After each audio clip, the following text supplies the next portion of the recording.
آج کے بعد میں تجھے اپنی بہن مانتا ہوں، سارے ناپاک ارادوں سے میں نے توبہ کر لی، یہ لے میری طرف سے تحفہ قبول فرما اور اپنے بچوں کو کھلا دے۔ اس لڑکی نے کہا رک جا، پھر سجدہ کیا اور کہتی ہے اے اللہ، یہ نوجوان اگر اپنے قول میں سچا ہے، یہ اگر صحیح کہتا ہے تو یہ تیری بندی تیری بارگاہ میں دعا کرتی ہے کہ تو اس پر دنیا کی آگ بھی حرام کر دے اور جہنم کی آگ بھی حرام کر دے۔ وہ نوجوان کہتا ہے وہ اللہ سے ڈرنے والی بندی کی دعا کا اثر ہے کہ جیسے میں آگ میں ہاتھ ڈال دیتا ہوں تو آگ میرے ہاتھوں پر اثر نہیں کرتی، اس کی دعا میں اتنی تاثیر کہ اس نے مجھے دعا دے دی تو میں دنیا کی آگ کو پکڑتا ہوں تو آگ میرے ہاتھوں پر اثر نہیں کرتی۔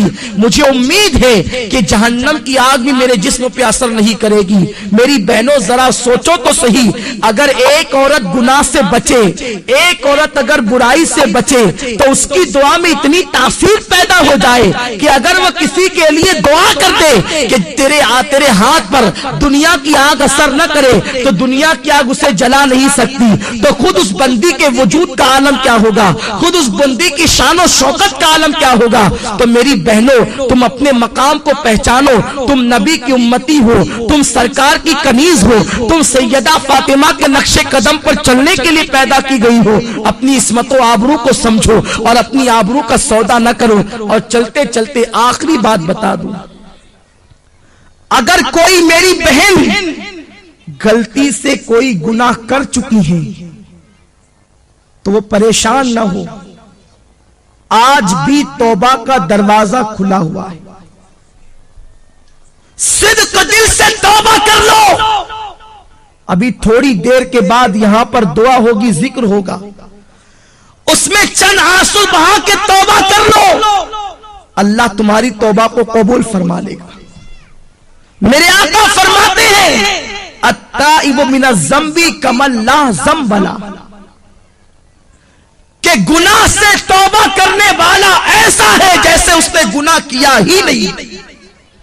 اور اللہ فرماتا ہے واللہ یحب التوابین، کہ بے شک اللہ تبارک و تعالی توبہ کرنے والوں کو اپنا محبوب بنا لیتا ہے۔ ان اللہ یحب التوابین، بے شک اللہ توبہ کرنے والوں کو اپنا محبوب بنا لیتا ہے۔ تو میری بہنوں توبہ کر لو، توبہ کا دروازہ اب بھی کھلا ہے۔